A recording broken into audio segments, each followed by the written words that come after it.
Nous avons des procédures d'accueil de ces familles qui, même par rapport à d'autres pays d'Europe, sont rapides, violentes, souvent injustes, qui ne laissent pas la possibilité aux hommes et aux femmes de raconter vraiment ce qu'ils ont vécu, parce que c'est eux qui doivent prouver la persécution.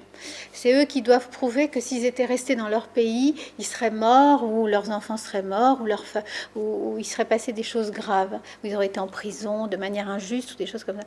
Et c'est très difficile, quand vous sortez de ce type d'expérience, de faire la preuve, parce qu'en plus, parfois, vous êtes parti avec rien du tout, vous n'avez pas une preuve, où celui qui veut vous menacer a écrit si tu pars pas dans les 48 heures, ta famille est morte. Hein. Ça s'écrit jamais, ce genre de choses. Bon, donc il faut passer, parce qu'en plus ils arrivent avec des angoisses, ils arrivent avec des peurs, ils arrivent avec des inquiétudes pour ceux qui sont restés au pays, qui sont éventuellement encore menacés.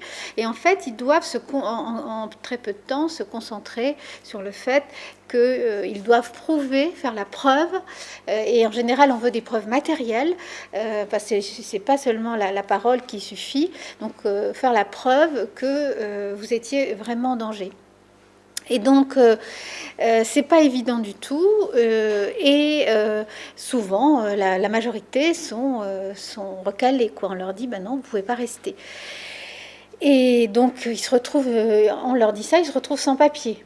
Donc, dans une errance totale. Et donc, ils essayent parfois de joindre d'autres pays, ou ils restent ici dans des conditions de précarité absolue, avec des effets pour eux et leurs enfants très, très importants. Puis cette incertitude de savoir, par exemple, parfois ils arrêtent de venir en consultation aussi, parce qu'ils ont peur, ils ont entendu dire, il y a des rumeurs, ils ont entendu dire que on allait les prendre à la sortie de l'hôpital. Ou alors ils envoient plus leurs enfants à l'école, parce qu'ils ont entendu dire qu'on avait arrêté un grand-père chinois devant une école, et donc à partir de là ils se disent donc ça peut arriver aussi à l'école, et donc ils vivent dans une grande incertitude, et ça crée tout ce côté inhospitalier crée beaucoup de conséquences pour les enfants et leurs parents. Donc ça, c'est une population qui est de plus en plus importante actuellement.